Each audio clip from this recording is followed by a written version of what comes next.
Folks, welcome back to the Tailored Tax Show, the podcast that helps highly paid, highly taxed, high profile, high net worth, and ultra high net worth taxpayers save a bunch on taxes legally. I'm Terrence Taylor, the co founder of Taylor Tax, and I'm an enrolled agent. Say what's up, Big Al. What's going on, everybody? I'm Big Al, and I love my mama. That's right. So that's my partner, Big Al, is also an enrolled agent. And today we're going to talk about using life insurance.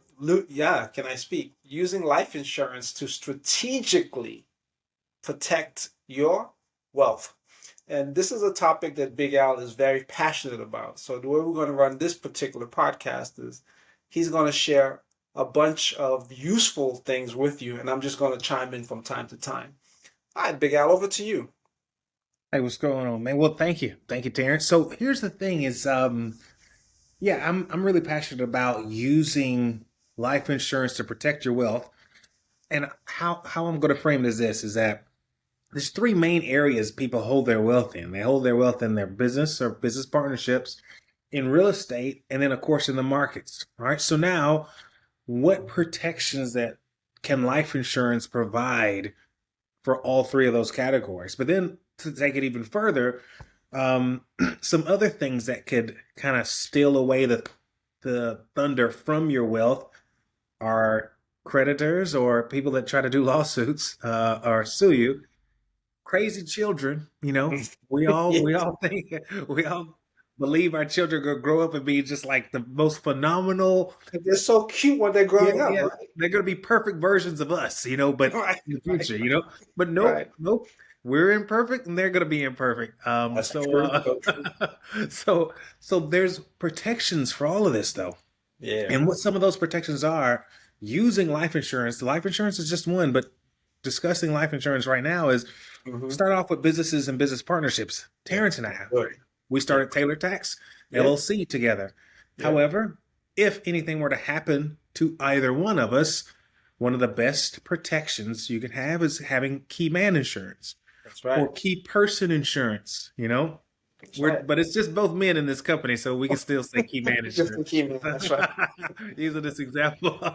but so so having that in place means that if anything were to happen to one of us, then insurance will come kick in order for us to be able to hire someone with similar expertise to help continue to co-run and build this company so that we're not, up the river without a paddle because we've lost 50% of our engine. So Yeah.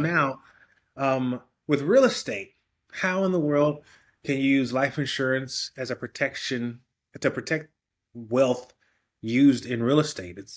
The thing is that what we often suggest is to make sure that all of your investment properties are inside of their own LLC. All right.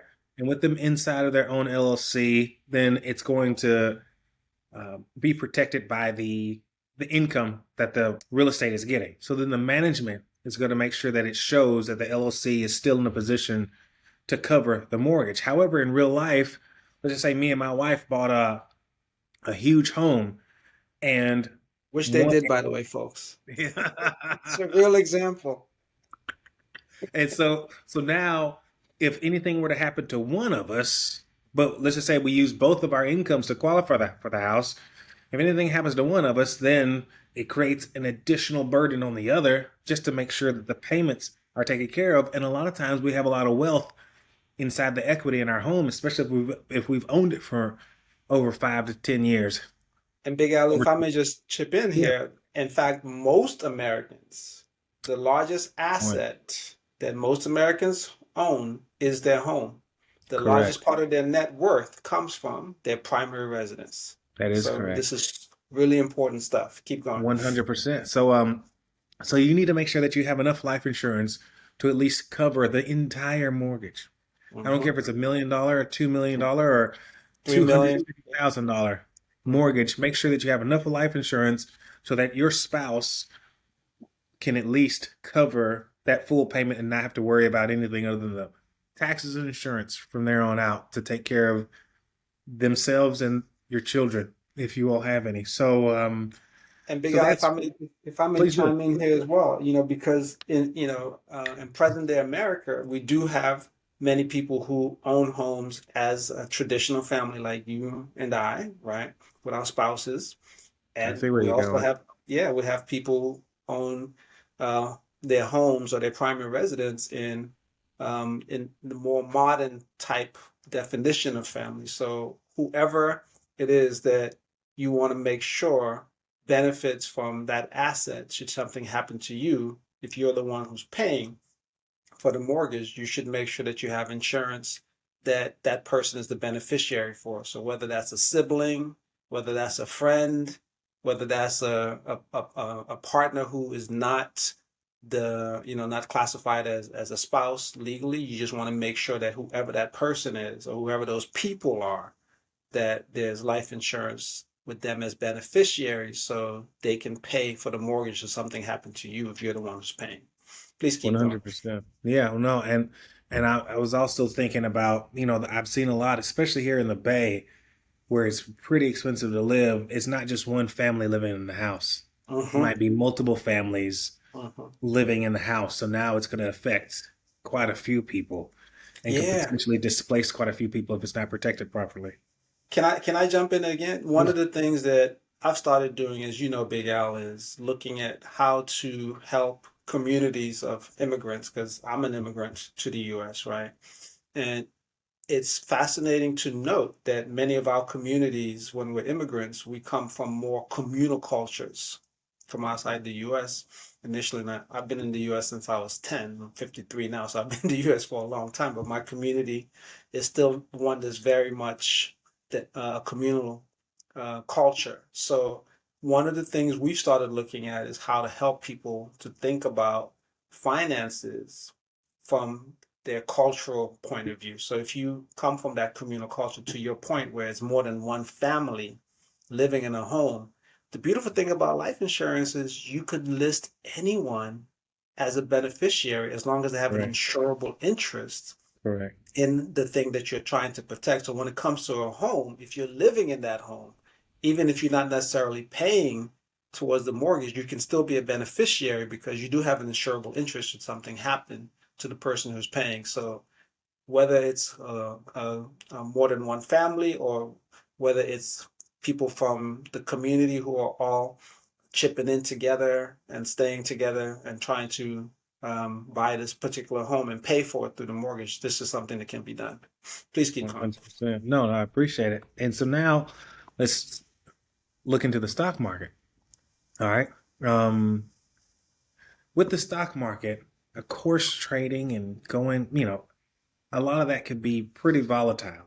But one way to kind of protect yourself from the market volatility is by trading in the markets or investing in the markets through a whole life or universal life insurance policy. All right. So by doing that, there are limitations on how there's your losses are capped, I believe, at zero. Yeah, yeah. And It's your called an gain. indexing strategy. Yeah. Okay, thank you. Yeah. So using the indexing strategy, Hmm. Terrence is our resident subject matter expert concerning all things insurance Hmm. and co-expert with all things taxes. So I appreciate that. But what it does is it helps protect your investment in the stock market from volatility. And the thing is if you're thinking about it, there are policies, and because Terrence opened this up with, this podcast is to help those that are highly paid, highly taxed, and help high profile individuals. So now let's just say that you're putting in 100 grand at a time, and you're thinking to yourself, well, no, I'd feel better making a large investment in the stock market. You can make a large investment in your cash value insurance policy, which then can in turn be invested in the market and then protected. And there's ways to get this money out and the earnings out without it even being taxed. And that's a huge protection in and of itself. So I didn't even mention that usually from lawsuits, crazy children, and taxes, that's the type of stuff that you need protection from as well as this thing transitions and as you grow. So those are the three main areas a lot of family or households hold their wealth in and how you could use life insurance to protect your wealth in those areas. Now, talking about lawsuits, it's inside of an insurance policy, your wealth is protected from creditors. They could sue you for house, home, car, even potentially a business if the business was somehow in offended or part of the offense, or if your business isn't in a separate entity. However, one thing they can't touch is what's in your trust and what's in your insurance policy.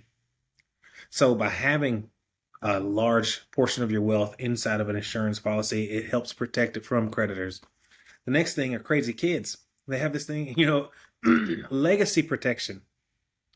You can have it all set up. It's usually through a trust, but life insurance is a major component of the strategy of this legacy protection, where you're writing in provisions that each child has an insurance policy put on, a life insurance policy put on them at the moment of birth, so that it goes into the trust, so that now you all can benefit, that you all can build up even a larger cash value policy that you can then use as a bank to help out other members of the family. All right. So now that helps protects your legacy, because between your kids and your family members, other siblings, kids, and things of that nature, there's going to be somebody in there that's going to catch the vision and hopefully keep this thing in motion.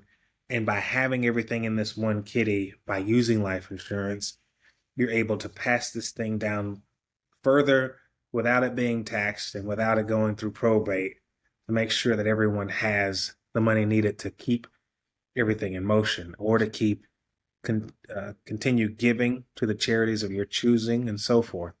And then finally, as I mentioned with taxes, a lot of the most endangering things to your wealth, as I mentioned, lawsuits, crazy children, and taxes. With taxes, wealth, the difference. One of my matter of fact, let me ask you this, Terrence. What's your definition, or what would you say is the distinction between wealth and riches? Well, riches is something that you're borrowing. Wealth is something that you own, would be one Okay. distinction. Okay. And the way I think of it is this: if I'm rich, I have a source of income that I have to keep more or less working for, trading time for, in order to have that source of income.